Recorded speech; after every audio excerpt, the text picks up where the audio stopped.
Spending hours in the kitchen on maybe a Friday night or a Saturday night after a long, hard week is the last thing you want to do. Or maybe it's just Tuesday in the middle of the day and you don't want to cook. Trust me, I have been there raising 6 kids, but we all also have a desire to maybe save some money or eat healthy, and getting takeout isn't the best option. So here is what I cook on those days where I don't want to cook.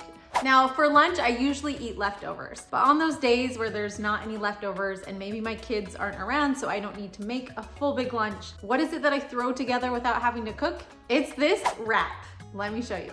We'll start by putting hummus on our wrap. Any type of hummus works. Obviously, if it's homemade, it's not going to have as much oil, so it's gonna be a little healthier. But if you're in a jiffy, any type of hummus works. I like using hummus because it helps stick everything together. It kind of is like what mayo used to be in a sandwich for me. Just brings it all together. Next, to make this super easy, I'm going to grab the lettuce from a bag of salad that I bought at the grocery store. I like that it's chopped nice and small. It makes it easy. This bag was on sale, and even though I'm not gonna use the dressing, it's still worth it to me just to not have to chop all the lettuce when I have days I don't want to cook. I'm not using the dressing from the bag of lettuce. Instead, I'm using this homemade dressing. It's the Green Goddess salad dressing from our spring meal guide, and it is amazing. So I'm going to use that instead. Next, we'll add the protein. I do always include beans or tofu or tempeh or something that will just help me stay more full. If I do just salad and a wrap, I will feel incomplete. So I need something to help me be more full. These are chickpeas, and I'm not even rinsing them. I'm just gonna pull them out with a fork.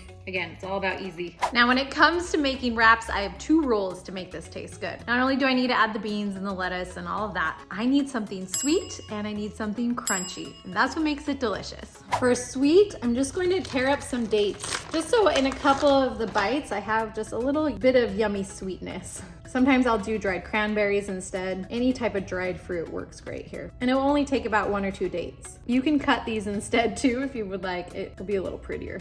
When it comes to something crunchy, there's a bunch of different options. You can use dried edamame. These mighty little lentils are super yummy and crunchy. These bacon bits, or even just some crunchy corn. Today I'm gonna use these bacon bits. They're new, they're a little spicy. They're from Amazon, and they actually have a decent amount of protein and are pretty low in calories. They're a great option. So we'll just sprinkle some of these little bacon bits. Not too many, they're spicy. And then if they're too big, you can always kind of cut them down. And that's it. Now we'll put it all together. Oh, it's so big.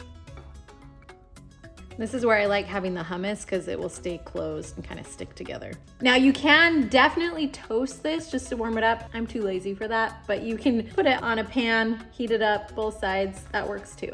Time for the taste test. I love the crunch. I love the Green Goddess dressing. That makes this so good. If you don't like the fake bacon flavor, you probably won't love that crunch, and you can choose something else, but it is really good. This is super filling too. It's a great lunch.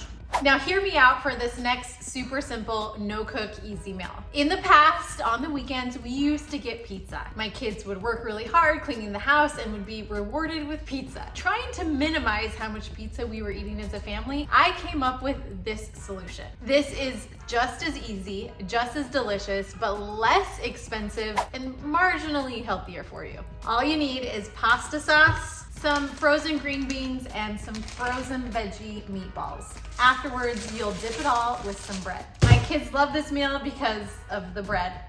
It's similar to pizza. It's so delicious and super simple. Let me show you how I put it together. You don't have to use an Instant Pot for this. You can easily just cook it over the stove, but I just want to set it and forget it, so I like the Instant Pot. You'll first just open your bag of meatballs. Now for my family of 8, I generally double this recipe, but for demonstration purposes, I'm just gonna do 1 regular recipe. So 1 bag of meatballs, and then 1 bag, just small 12-ounce bag of green beans, or honestly whatever vegetable your family will eat. Everyone in my family will eat green beans, that's why I throw it in. And it goes really well with marinara sauce. And then you'll top it off with some pasta sauce. This is just a mushroom-based pasta sauce. There we go.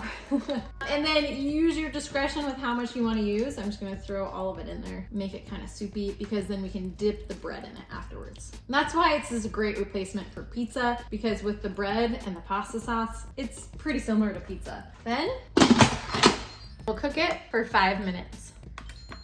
While that is cooking, I'll cut up the bread.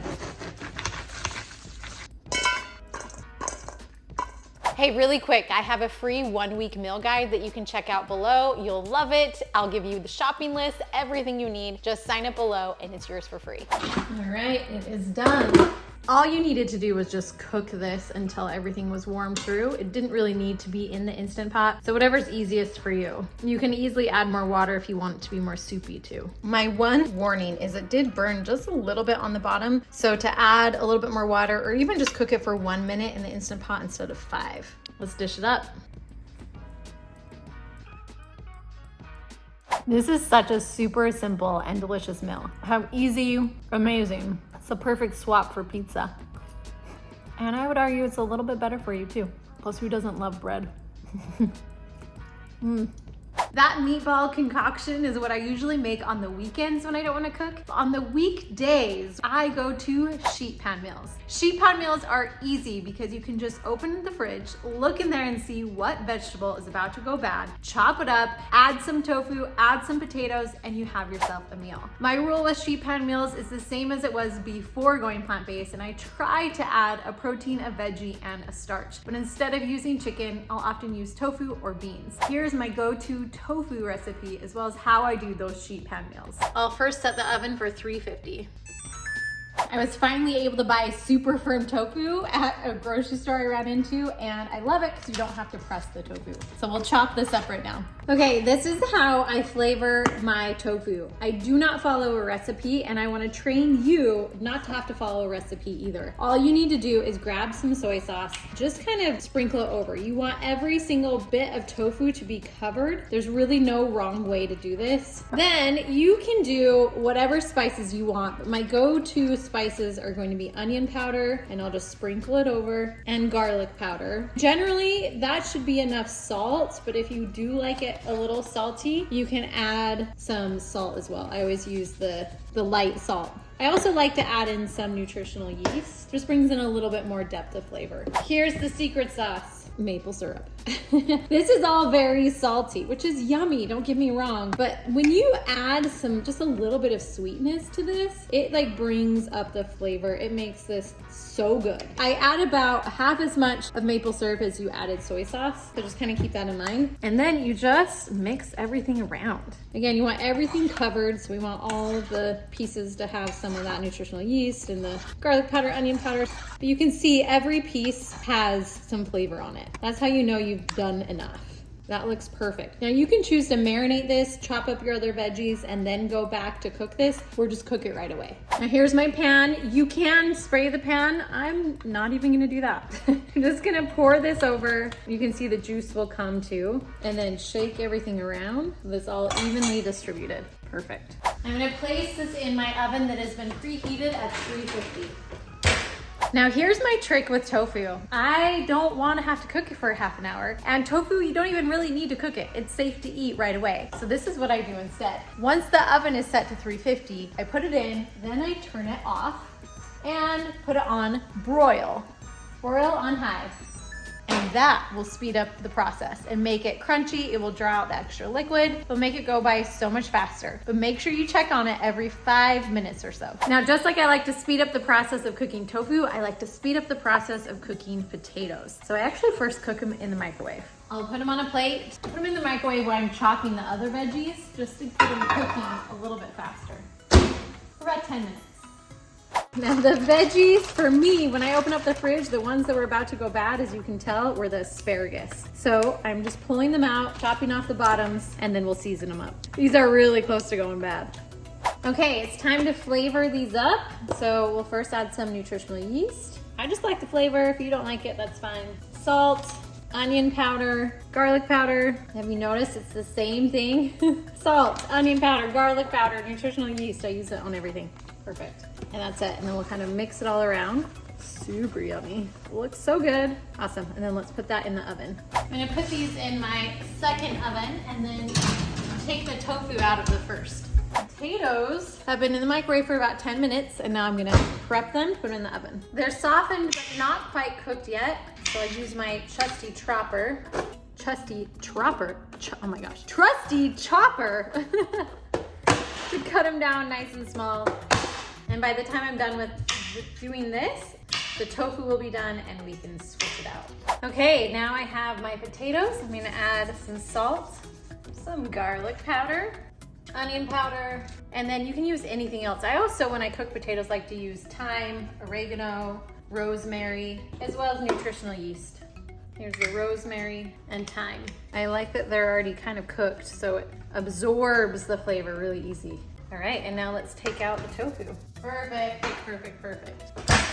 I like tofu nice and crispy, and this is the fastest, easiest way to get crispy tofu without having to use oil or the air fryer.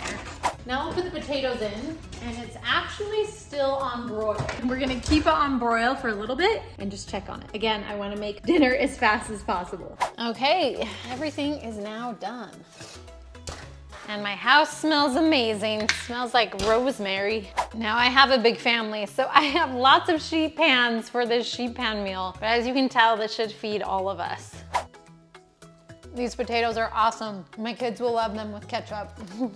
What I like about sheet pan meals is you cannot go wrong. There's literally no wrong way to do it. Just cut up your veggies, cook them, add whatever seasonings you like, and call it good. Make sure you always have a protein, a veggie, and a starch, and you will feel full and satisfied. Hopefully that helped to give you some ideas on how to easily add more plants to your diet, even when you don't feel like cooking. If you want more ideas, make sure to check out any of my other videos where I teach you how easy and delicious it can be to add more plants.